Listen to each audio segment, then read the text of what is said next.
guys, welcome back to Chasing Limits. So on today's video, I wanted to talk to you guys about what to look for when you're in the market for a used Giulia Quadrifoglio, and it also can apply to any other used car on the market. Just some basic quick things to watch out for.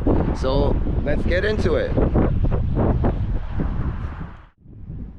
Alright guys, so when you're shopping around for a used Giulia Quadrifoglio such as this, and this can apply to most cars like I said before, but first thing is to make sure you get a detailed Carfax report, any service history or anything at all.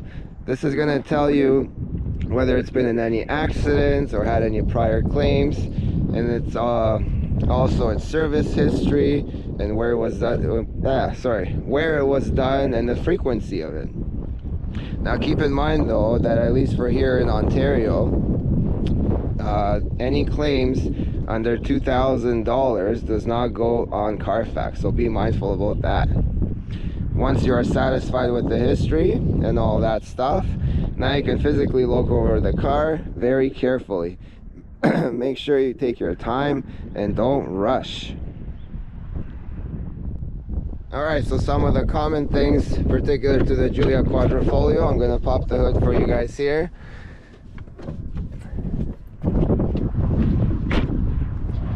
So first thing I check is under the engine bay.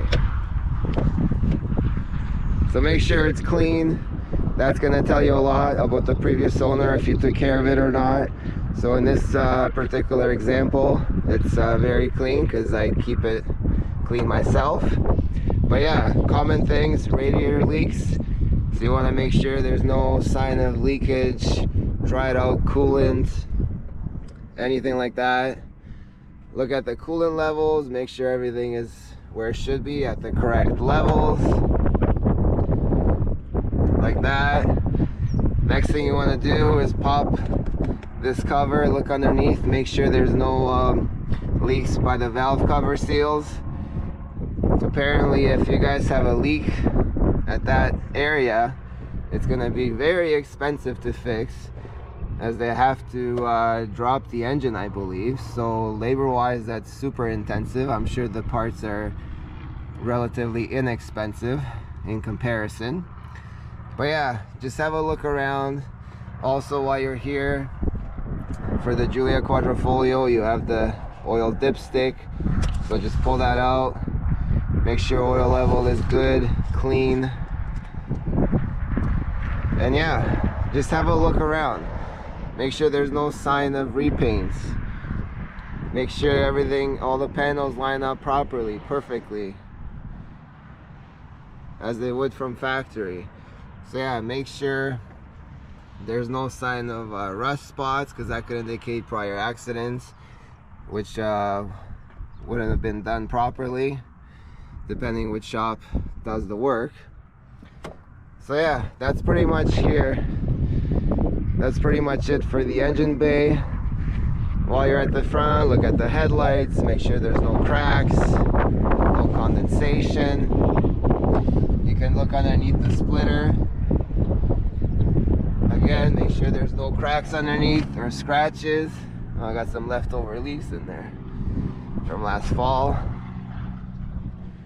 But yeah, make sure these guys are still intact. Sometimes they come out.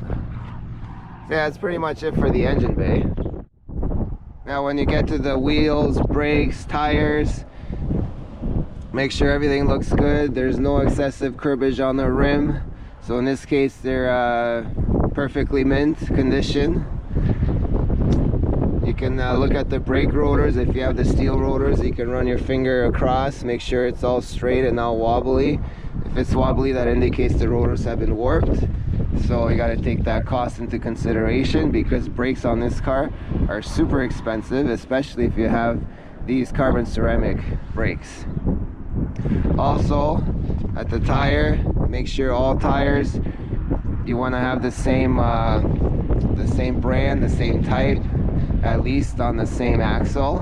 And you can also check the date code. So this one is 1322. So this specific tire was built on the 13th week of the year 2022, so you want to make sure that they're relatively similar all around. Otherwise, that would indicate that at some point the person had a flat tire, or they changed it or swapped it for whatever reason. So yeah, like I said, you just want to make sure you have the same tires on the same axle at least. Going further down the body, make sure all the gaps are even. No funny business, everything is lining up perfectly. So that's what you want to look at. The side skirts, make sure there's no damage. These are very expensive again. Having this carbon fiber trim piece. Make sure the doors are aligned properly. And then your roof. This is a carbon fiber roof, painted over. If you want to double check that, you can come with the magnet. I don't have one on me, but the magnet should not stick to the surface, but it should stick to this surface, so that way you can check that way. Going to the rear of the vehicle, same thing as the front. Just look over the tire, the rims, make sure everything looks good. You can pop this open, make sure everything is looking clean in here, no sign of damage, rust, or anything like that. And then once you get to the back, same thing. Just have a look around, make sure all the panels line up perfectly, just like that. I apologize, the car is a bit dusty. Definitely needs a wash. My exhaust tips are a bit dirty, but easy to polish up. So yeah, and then overall, just make sure, take a look underneath the car. It would be a great idea if you can get the shop before you buy it to put it up on the hoist, so that way you can get a detailed look at the suspension and everything else underneath. Moving on to the interior, this is pretty self-explanatory. You don't want any damage or rips, tears, so make sure the seats are in good condition. What else? Just the trim is all there, not damaged. So yeah, there's not too much to look out for, but make sure you test out every single option and make sure everything works as it should.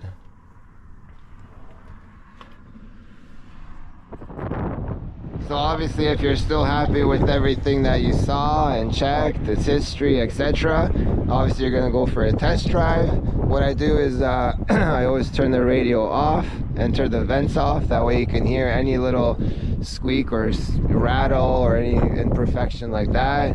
Just go for a longer test drive, test out every option again, all the gears, all the modes, drive modes, etc. Alright guys, so there you have it. These are some of the few things to look out for when you guys are shopping around for a used Giulia Quadrifoglio or any other Alfa, or more or less any other car that's on the used market. So hopefully you guys found this information useful. I'm sure I missed a few other things, so you can leave them in the comments below. Thanks for watching, and we'll see you later.